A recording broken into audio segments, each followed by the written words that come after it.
এই কালিমার দ্বারা পুরাপুরি যদি ফায়দা আমাদের পেতে হয়, পুরোপুরি যদি আমরা উপকৃত হতে চাই, তাহলে আমাদের 7টা শর্ত আছে।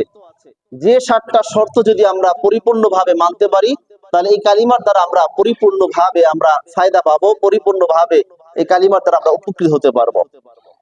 1 নাম্বার শর্ত, জ্ঞান অর্জন করা। এই জ্ঞানের দ্বারা আল্লাহ রাব্বুল আলামিন কোন কাজ আমাদের করার জন্য বলেছেন, কি কাজ আল্লাহ রাব্বুল আলামিন স্বীকার করতে বলেছেন, কেন বলেছেন, আর কোন কাজ আল্লাহ রাব্বুল আলামিন অস্বীকার করার জন্য বলেছেন, কেন অস্বীকার করার জন্য বলেছেন, এই ইলম আপনার আমার অর্জন করা। কালিমা সম্বন্ধে আপনার আমার ইলম অর্জন করা। শুধু আপনার তোতা পাখির মতো লা ইলাহা ইল্লাল্লাহ মুহাম্মাদুর রাসূলুল্লাহ এটা বললাম, আর এটা যদি আমি অন্তরে সেটাকে ধারণ করতে না পারি, মুখে যদি এটা বলতে না পারি, এটার মর্ম হাকিকত যদি আমি পরিপূর্ণভাবে বুঝতে না পারি, তাহলে আমি কিন্তু এই কালিমার দ্বারা পরিপূর্ণ ফায়দা অর্জন করতে আমি পারবো না। যদি আমি অন্তরে সেটা না বুঝি, শুধু মুখস্থই যদি আমরা করি। কিন্তু আজকে আমাদের বড় অভাব, আমরা সবাই মুসলমান, কিন্তু সত্যিকারের মুসলমান আছে কতজন? আজকের সত্যিকারের মুসলমানদের যে গুণাবলী কিগুলো থাকা দরকার, এগুলো নিয়ে ইনশাআল্লাহ আমরা আলোচনা করব। আমরা কি চাই না সবাই সত্যিকারের মুসলমান হতে? কি বলেন? সত্যিকারের মুসলমান হতে চাই কিনা? আমরা চাই সবাই তাওহীদবাদী মুসলমান হতে। কি বাদী? জোরে বলেন। তাওহীদবাদী মুসলমান হতে, কারণ এই কালিমাটা তাওহীদের দাওয়াত দেয়। আবার এটা ভাববেন না যে হিজবুত তাওহীদ, এটা হলো হিজবুশ শয়তান। হিজবুশ শয়তান, হিজবুত তাওহীদ কি? হিজবুশ শয়তান, যেগুলো নিয়ে তাদের আকীদা বিশ্বাস নিয়ে আমরা ইতিপূর্বে আলোচনা করেছি। তো এই জন্য এই কালিমা দ্বারা আল্লাহ রাব্বুল আলামিন তাওহীদের দাওয়াত দিয়েছেন, আর আমরাও চাই আমরাও তাওহীদের দাওয়াত দেব। সারা জিন্দেগি আমরা তাওহীদের দাওয়াত দিব, তাওহীদকে আমরা আঁকড়ে ধরে থাকবো ইনশাআল্লাহ। তো এটাকে যদি আমাদের আঁকড়ে ধরতে হয়, তাহলে কি করতে হবে? কালিমার বিষয় আমাদের জ্ঞান অর্জন করতে হবে। কোন বিষয় আল্লাহ রাব্বুল আলামিন নিষেধ করেছেন, কেন নিষেধ করলেন, কোন বিষয় আল্লাহ রাব্বুল আলামিন আদেশ করেছেন, কেন আল্লাহ রাব্বুল আলামিন আদেশ করলেন, এই ইলম অর্জন করা। এরপরে 2 নাম্বার, কালিমার বিষয় যতটুকু ইলম অর্জন হয়েছে, যতটুকু আপনি অর্জন করতে পেরেছেন, তা মনে প্রাণে সেটাকে বিশ্বাস করা এবং তাতে 1 বিন্দু পরিমাণ সন্দেহ পোষণ না করা। যদি কালিমার বিষয় 1 বিন্দু পরিমাণ যদি আপনার সন্দেহ থাকে, আপনার কি ঈমান থাকবে? জোরে বলেন। আপনার ঈমান থাকবে না। এরপরে 3 নাম্বার, কালিমার প্রতি পরম নিষ্ঠাবোধ এবং শিরিকের বিরুদ্ধে কঠোর মনোভাব রাখা। যে আল্লাহ রাব্বুল আলামিন বলেছেন লা ইলাহা ইল্লাল্লাহ, আল্লাহ ছাড়া কোনো ইলাহ নাই। যদি আল্লাহ ছাড়া কোনো ইলাহ নাই, এটা আমার দিলের ভিতরে এমন ভাবে আমার বসাতে হবে যে আল্লাহ ছাড়া কোনো শক্তি নাই, আল্লাহ ছাড়া কোনো ক্ষমতা নাই, আল্লাহ ছাড়া আমার কোনো মানুষ কোনো উপকার করতে পারবে না, আল্লাহ ছাড়া কোনো মানুষ আমার কোনো ক্ষতি করতে পারবে না, যদি আল্লাহ রাব্বুল আলামিনের তরফ থেকে সেটার ফয়সালা না হয়। এই ইয়াকিন, এই বিশ্বাস আপনার আমার দিলের ভিতরে এটা বসাতে হবে। তখন আমি হব প্রকৃত মুসলমান, তখন আমি হব প্রকৃত মুসলিম। এবং এটা যেমন দিলের ভিতরে আপনি বসাবেন, শুধু নরম নরম নরম না, জায়গা মতো সেটা গরম হতে হবে। শিরিকের বিরুদ্ধে আপনার কঠিন অবস্থান গ্রহণ করতে হবে, শিরিকের প্রতি আপনার বিদ্বেষ রাখতে হবে। যারা শিরিক করে তাদের প্রতি আপনি মনোভাব, আপনি তাদের সাথে আপনি নমনীয় আচরণ করলে আপনার চলবে না, এটাকে মনে প্রাণে তাদেরকে ঘৃণা করতে হবে। এটা হলো কালিমার দাবি। যার ভিতরে এই বৈশিষ্ট্যগুলো থাকবে, তারাই হবে সত্যিকারের মুসলমান। এরপরে 4 নাম্বার, এই এমন সত্যতা, এই সত্যতাটা সহকারে এর ঘোষণা দিতে হবে যেন তাতে কোনো মুনাফিকের লেশ মাত্র যাতে আপনার থেকে প্রকাশ না পায়। যে আমি ইসলাম একমাত্র মনোনীত ধর্ম, ইসলাম একমাত্র সত্য ধর্ম, আমি কালিমা গ্রহণ করেছি, আমি তাওহীদবাদী মুসলমান হয়েছি, এটাই একমাত্র সত্য, আমি হকের উপর আছি, আমার সাথে আল্লাহ রাব্বুল আলামিন আছেন, আমি যে পথের উপরে আছি সাহাবায়ে কেরাম এই পথের উপরে ছিলেন, আমি যে মতের উপরে আছি নবীজি সাল্লাল্লাহু আলাইহি ওয়াসাল্লামের মত আমার মত, সাহাবায়ে কেরামদের পথ আমার পথ। এটা যখন আপনি সত্যভাবে যখন আপনি এটা প্রকাশ করবেন, সত্যভাবে যখন এটা বলিষ্ঠ ভাষা যখন এটা ঘোষণা করবেন, আর এর মাঝে যদি আপনার কোনো মুনাফিকের লেশমাত্র যদি না থাকে, তখন বুঝতে হবে আপনি একজন প্রকৃত মুসলমান। আর যদি আপনি এদিকেও ভালো ওদিকেও ভালো, শুধু নরম কথা বলেন, শক্ত কথা আপনি বলেন না, তাহলে বুঝতে হবে যে এটা মুনাফিকের লেশ আপনার মাঝে আছে। আপনি এখনো প্রকৃত মুসলমান আপনি হতে পারেন নাই। মুসলমান ভয় পাবে কাকে? জোরে বলেন। আল্লাহকে। আরে মানুষকে মানুষ কেন ভয় পাবে? মানুষের কি ক্ষমতা আছে? সে তো আল্লাহর গোলাম, আমিও আল্লাহর গোলাম। মানুষের ক্ষমতা, মানুষ আমাকে ভয় দেখাবে, সে আমার কি বা করতে পারবে? হয়তো ক্ষণিকের কিছু ক্ষতি করবে। আল্লাহ রাব্বুল আলামিন চাইলে এর চাইতে আর উত্তম বদলা রব্বে কারীম আমাদেরকে দান করবেন। গত সপ্তাহ তাফসীরের ভিতরে আলোচনা করলাম যে আবু সুফিয়ান রাদিয়াল্লাহু তাআলা আনহু মক্কা বিজয়ের পরে তিনি ইসলাম ধর্ম গ্রহণ করেছেন। এতদিন পর্যন্ত তিনি ছিলেন অমুসলিমদের সাথে, নবীর বিরুদ্ধে তিনি যুদ্ধ করেছেন। এখন তিনি ইসলাম ধর্ম গ্রহণ করেছেন, এখন মুসলমানদের পক্ষে তিনি যুদ্ধে বের হয়ে গেছেন। তো মুসলমানদের পক্ষে যখন যুদ্ধে বের হয়ে যাচ্ছেন, তখন এক পর্যায়ে মুসলমানদেরকে কাফেররা বিভিন্ন ভাবে তীর নিক্ষেপ করতেছিল। তীর নিক্ষেপ করতে করতে একটা তীর এসে বিভিন্ন মুসলমানদের অঙ্গ প্রত্যঙ্গে লাগতে লাগতে আবু সুফিয়ানের চোখের উপর একটা তীর লেগে চোখটা হাতে চলে আসছে। আবু সুফিয়ান রাদিয়াল্লাহু তাআলা আনহু চোখটাকে নিয়ে আল্লাহর নবীর সামনে হাজির হয়ে গেছে। আল্লাহর নবীকে বলে, ওগো নবী, আপনি তো অমুক যুদ্ধে অমুক সাহাবীর চোখকে আপনি জায়গায় বসিয়ে ফু দিয়ে দিয়েছিলেন, ওই চোখ অন্য চোখের তুলনায় তো অনেক ভালো হয়ে গিয়েছিল। ইয়া রাসূলুল্লাহ, ইয়া হাবিবাল্লাহ, তা আমার চোখটা একটু জায়গায় বসিয়ে আপনি একটু লাগিয়ে দেন, আপনি একটু ফু দিয়ে দেন। তখন নবীজি সাল্লাল্লাহু আলাইহি ওয়াসাল্লাম আবু সুফিয়ানকে বলছিলেন, আবু সুফিয়ান, তুমি আল্লাহর রাস্তায় যুদ্ধ করার জন্য এসেছো, আর এখন তোমার চোখটা ক্ষতিগ্রস্ত হয়ে গেছে, এর প্রতিদানটা তুমি আমার থেকে কি নিয়ে নিবা, নাকি স্বয়ং আল্লাহ রাব্বুল আলামিনের কাছ থেকে নিবা? জোরে বলেন সুবহানাল্লাহ। আবু সুফিয়ানের কি উত্তরটা ছিল?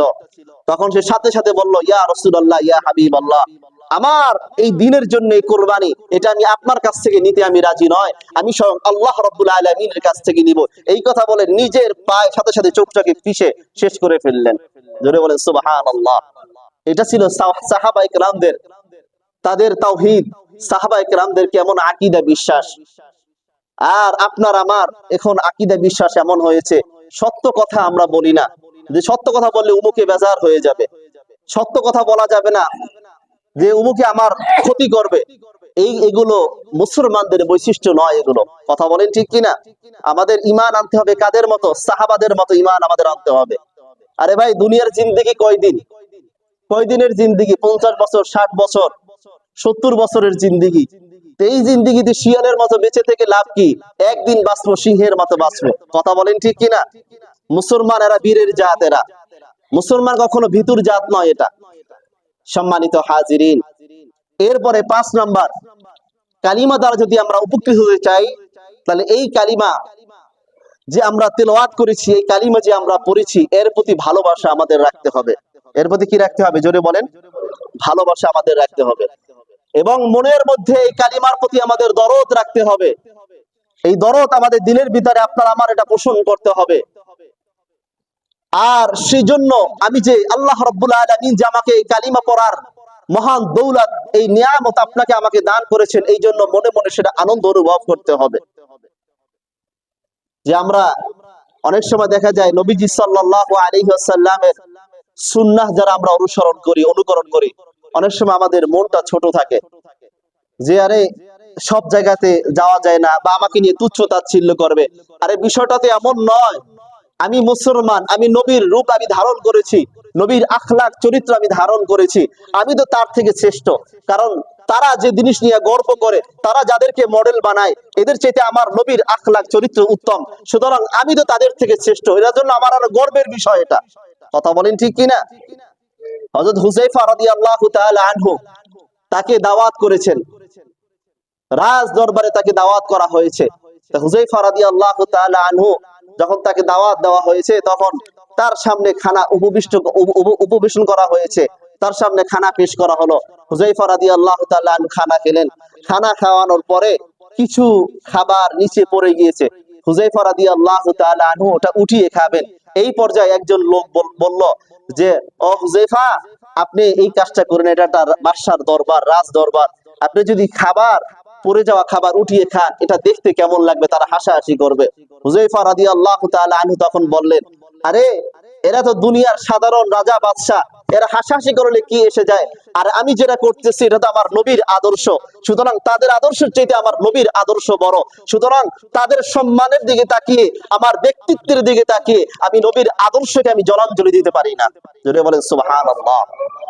এটা ছিল সাহাবাদের ঈমান। আর আমাদের অবস্থা কি এখন?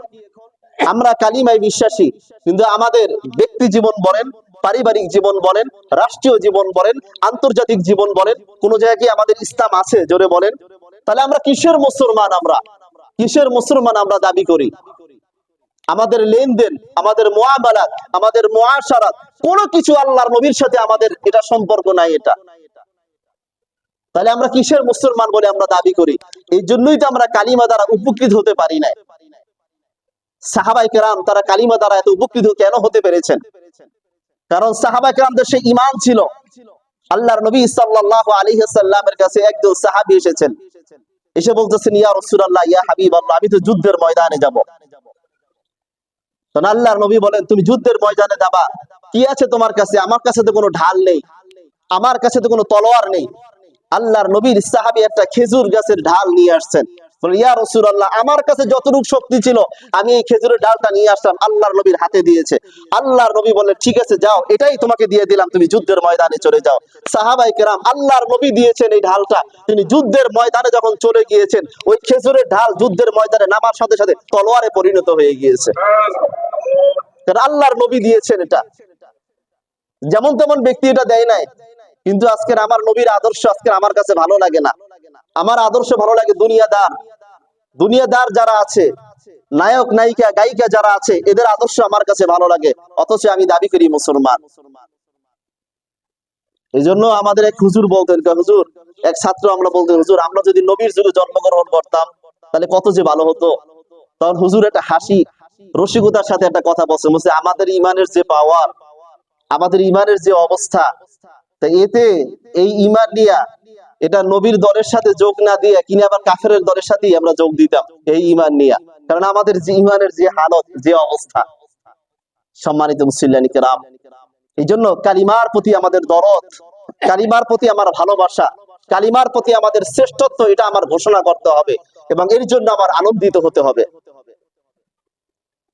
এরপরে 6 নাম্বার, এই কালিমার প্রতি পূর্ণ আনুগত্য, এটা আপনার আমার প্রত্যেকের পোষণ করতে হবে এবং এর দাবি পূরণে সদা প্রস্তুত থাকতে হবে। অর্থাৎ যে কাজের মধ্যে আল্লাহ রাব্বুল আলামিন সন্তুষ্টি রেখেছেন, যা করতে আল্লাহ রাসূল সাল্লাল্লাহু আলাইহি সাল্লাম আদেশ করেছেন, আল্লাহ রাব্বুল আলামিন যে কাজে সন্তুষ্ট ওই কাজে আমিও সন্তুষ্ট। কথা বলেন ঠিক কিনা? আল্লাহ রাব্বুল আলামিন যে কাজে অসন্তুষ্ট ওই কাজে আমিও অসন্তুষ্ট। আরে সাহাবাদের মতো আমাদের ঈমান আনতে হবে। ওমরে ফারুক রাদিয়াল্লাহু তাআলা আনহু তিনি ঘোষণা দিলেন, তামাম দুনিয়ার মানুষ যদি ঈমান থেকে যদি সরে যায়, আমি ওমরে ফারুক রাদিয়াল্লাহু তাআলা আনহু ঈমান থেকে সরব না। আবু বকর সিদ্দিক রাদিয়াল্লাহু তাআলা আনহু ঘোষণা করলেন, আল্লাহ রাব্বুল আলামিন যেটাকে ফরজ করেছেন, এই ফরজ বিধানকে কেউ যদি অস্বীকার করে আমি তাদের বিরুদ্ধে যুদ্ধ ঘোষণা করব। সুবহানাল্লাহ। তো সাহাবায়ে কেরামদের ঈমান কেমন ছিল আর আমাদের ঈমান এখন কেমন? এরপরে তাহলে আল্লাহ রাব্বুল আলামিন যে কাজে সন্তুষ্ট ওই কাজে আমাদের সন্তুষ্ট থাকতে হবে। আল্লাহ রাব্বুল আলামিন যে কাজে অসন্তুষ্ট ওই কাজে আমাদেরকে অসন্তুষ্ট থাকতে হবে। কথা বলেন ঠিক কিনা? তাহলে এই রকমের মনোভাব, এই রকমের তরিকা যখন আপনি আমি তৈরি করতে পারবো, তখন হব আমি সত্যিকারের মুসলমান। এজন্য আপনারা আবু তাহা আদনান সাহেবের বয়ান বেশি বেশি শুনবেন। যেন বলে না যে সত্যিকারের মুমিন হওয়ার আল্লাহ রাব্বুল আলামিন তৌফিক দান করুন। যে সত্যিকারের মুমিন মুসলমান কারা, এই সমস্ত বৈশিষ্ট্যগুলো, যে সত্যিকারের মুমিন মুসলমান কারা। আরে ভাই, মুসলমানের সংখ্যা তো অনেক, এমন আমাদের মুসলমানদের সংখ্যা এত বেশি যে আল্লাহ রাসূল নিয়ে কটূক্তি করা হয়, আল্লাহ রাব্বুল আলামিনকে নিয়ে কটূক্তি করা হয়, আল্লাহর দ্বীনকে নিয়ে কটূক্তি করা হয়। আমি প্রতিবাদ করব তো দূরের কথা, বরং এতটুকু দরদ আমার, এতটুকু ব্যথা আমার দিলের ভিতরে জাগে না, অথচ আমি মুসলমান। কেমন মুসলমান? নামের শুরুতে আমাদের মুসলমানের নাম, আর যখন জন্মগ্রহণ করেছি তখন হয়তো কারো কারো আজান ইকামত দেওয়া হয়েছে, আর কারো তো হয়ই নাই। এখন তো হসপিটালে যে সমস্ত বাচ্চাগুলো জন্মগ্রহণ করে, এর অধিকাংশ বাচ্চাদেরকেই কানে আজান ইকামত দেওয়া হয় না। আবার আমাদের সমাজের মাঝে একটা ভুল প্রচলন আছে যে ছেলেদেরকে আজান ইকামত দিতে হয়, মেয়েদেরকে দিতে হয় না। জোরে বলেন নাউজুবিল্লাহ। ছেলে মেয়ে উভয়ের ডান কানে আজান, বাম কানে ইকামত এটা দিতে হয়। আর এরপরে আমাদের যখন মৃত্যুবরণ করি, মৃত্যুবরণ করে একটা জানাজার নামাজ, এরপরে আমরা যখন কবরে যাই ওই সময় বিসমিল্লাহি ওয়া আলা মিল্লাতি রাসূলিল্লাহ, যে আল্লাহ বিসমিল্লাহি, আল্লাহর নামে আমি রাখলাম, ওয়া আলা মিল্লাতি রাসূলিল্লাহ, রাসূলের আদর্শের উপরে রাখলাম। আরে ভাই, আপনাকে তো আপনার সাথী সঙ্গীর আদর্শের উপরে রাখলে, নবীর আদর্শের উপরে। আপনার মধ্যে কি আজও নবীর আদর্শ ছিল? আপনার মধ্যে কি আজও নবীর আদর্শ ছিল? তাহলে আদর্শের উপরে রাখলে কি হবে? এই জন্য বুঝতে হবে, সর্বপ্রথম যেমন আপনার ডান কানে আল্লাহু আকবারের ধ্বনি যেমন উচ্চারণ করা হয়েছে, অনুরূপভাবে আপনার মৃত্যু পর্যন্ত আল্লাহু আকবারের ধ্বনিকে আপনার উঁচু করিয়ে রাখতে হবে। যদি আপনি এভাবে রাখতে পারেন, আপনার জন্ম থেকে মৃত্যু পর্যন্ত আপনি যে তাওহীদের এই কালিমাকে যদি আঁকড়ে ধরতে পারেন, তাওহীদের এই কালিমাকে যদি আপনি পুরোপুরি ভাবে এটাকে মনে প্রাণে বিশ্বাস করতে পারেন, কাজে পরিণত করতে পারেন, তখন আপনাকে যদি কবরের ভিতরে রাখা হয় বিসমিল্লাহি ওয়া আলা মিল্লাতি রাসূলিল্লাহ, এটা তখন সত্যিকার অর্থে বাস্তবায়ন হবে। অন্যথায় আপনি সারা জীবন খেয়েছেন ঘুষ, সারা জীবন খেয়েছেন সুদ, এরপরে শেষ বয়সে এসে করলেন একটা হজ, এরপরে আপনি হয়ে গেলেন মুসল্লি। এটার নাম ইসলাম না। যে সুদ গুলো খেয়েছেন, যে ঘুষ গুলো খেয়েছেন, এটা আগে মাফ করান আল্লাহ তাআলার কাছ থেকে। আপনি আপনার বোনের হক নষ্ট করেছেন, ভাইয়ের হক নষ্ট করেছেন, প্রতিবেশীর হক নষ্ট করেছেন, মানুষের উপরে জুলুম করেছেন, এই জুলুমের ক্ষমা আগে মানুষের কাছ থেকে নেন, এরপরে আল্লাহ রাব্বুল আলামিন আপনাকে মাফ করবেন। সম্মানিত হাজিরিন, এরপরে 7 নাম্বার, তাওহীদের বিপরীত যত সব যা কিছু আছে এগুলো সব আমাদের অস্বীকার করতে হবে এবং প্রত্যাখ্যান করতে হবে। মনে প্রাণে প্রত্যাখ্যান করা, এটা আমাদের প্রস্তুত থাকতে হবে। এখন তো আমরা মুসলমান কেমন মুসলমান আমরা? হুজুর যদি কথা বলে, হুজুর এই কথা আপনি কেন বলেন, এই কথা আপনি কেন বলেন? হুজুর কি কোরআন হাদিসের বাহির থেকে কোনো কথা বলেছে? তখন সে পাল্টা বলে, কেন কোরআন হাদিসে কি আর কোথায় অন্য কিছু নাই? এইগুলি কেন বলতে হবে? অথচ আমি কি মুসলমান? আরে ভাই, বাস্তব জীবনের ঘটনা, এগুলো সম্মুখীন তো আমি হয়েছি। আমাকে একজনে নসিহত করছে, বলছে হুজুর আপনার কথাগুলো অনেক আক্রমণাত্মক হয়। আমি বললাম কেমন আক্রমণাত্মক হয়? কয় না, আপনি যেগুলো বলেন এগুলো আঘাত লাগে অনেক। তাই আমি বললাম যে আঘাত তো লাগবেই। যে ব্যক্তি সুদ খায়, আমি যদি সুদের বিরুদ্ধে বলি, ওই ব্যক্তি মনে মনে বলবে যে হুজুর আজকে আমারই টার্গেট করে কথাগুলো বলছে। যে ব্যক্তি ঘুষ খায়, ওই ব্যক্তির আমি যদি ঘুষের বিরুদ্ধে বলি, তখন তো সে মনে মনে বলবে হুজুর আর কাউরে পাইলো না, হুজুর আমার বিরুদ্ধে কথাগুলো বললো। যে ব্যক্তি নামাজ পড়ে না, বিনামাজির বিরুদ্ধে কথা বললে, সে ব্যক্তি তো মনে মনে বলবে যে আজকে সপ্তাহে একদিন আসলাম নামাজ পড়ার জন্য, হুজুর আমারই ধরলো, চোখে আর কারো পড়লো না। তখন আমি বললাম তাহলে ওয়াজ কিভাবে করতে হবে ওনাকে? তো উনি বললেন যে এই ফাজাইলের ফজিলতের যে ইগুলো আছে না, ওইগুলো নিয়ে আপনি ওয়াজ করবেন। কোনটি? ফজিলত। মানে আপনি চলবেন, আপনার উপর সবাই সন্তুষ্ট থাকবে, শুধু মাটির নিচের ওয়াজ করবেন আর আসমানের উপরের ওয়াজ করবেন, জমিনের ওয়াজ করবেন না। তাহলে দেখবেন সবাই আপনাকে ভালোবাসবে, মহব্বত করবে। তো এগুলো করে কি আল্লাহ তাআলার কাছে পার পাওয়া যাবে? জোরে বলেন। আল্লাহ তাআলার কাছে এর জবাবদিহি আপনাকে আমাকে প্রত্যেককে এটা দাঁড়াতে হবে, করতে হবে। আপনি তো কোরআনের একটা কথা আপনি সহ্য করতে পারছেন না। ইবলিস, সে শয়তান হয়েছে আল্লাহ তাআলার কয়টা কথা অমান্য করে? একটা কথা। কয়টা কথা? জোরে বলেন। আল্লাহ তাআলা বলছে তাকে সিজদা করার জন্য, সে কি করে নাই? সিজদা করে নাই। পাল্টা যুক্তি পেশ করছে আল্লাহর কাছে, আল্লাহ আমি কেন সিজদা করব তাকে? কারণ আল্লাহ আপনি তো খলাকতাহু মিন তিন, আপনি তো তাকে সৃষ্টি করছেন মাটি দিয়ে, আর আপনি আমাকে সৃষ্টি করছেন আগুন দিয়ে। আগুনের গতি তো উপরের দিকে ওঠা, মাটির গতি হলে আপনার নিচের দিকে যাওয়া। সুতরাং আমি তাকে কেন সৃষ্টি করব? আমি তাকে কেন সিজদা করব? সে তো আমাকে সিজদা করবে। অথচ আল্লাহ রাব্বুল আলামিন তাকে হুকুম করেছেন, একটা হুকুম সে অমান্য করেছে, এর জন্য সে আজাজিল থেকে হয়েছে কি ইবলিস। কি হয়েছে? জোরে বলেন। তার যত ইবাদত বন্দেগী ছিল, সব ইবাদত বন্দেগী কি মুহূর্তে সব শেষ। এবার আসেন, আপনি আমি কত অপরাধ এমন করতেছি, আল্লাহ তাআলার কাছে আপনাকে আমাকে এই অপরাধের জন্য একদিন দাঁড়াতে হবে। এমনও আছে মানুষ এটা মনে করে আল্লাহর কোরআনের বিরোধী অনেক আইন, আল্লাহর কোরআন বিরোধী, আল্লাহর দ্বীন বিরোধী অনেক কাজ এটা মানুষ এখন বৈধ মনে করে। এমন মানুষের ভিতরে অনেক মনোভাব এমন তৈরি হয়ে গিয়েছে, সেটা ভাবে যে আমি যদি এটা না করি, আমি এখন যে অবস্থায় আছি এটা কোশ্চিন কালেও সম্ভব হতো না।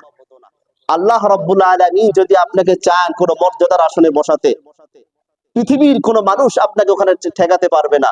যেভাবেই হোক আল্লাহ রাব্বুল আলামিন ওইখানে আপনাকে বসাবেই নি এটা।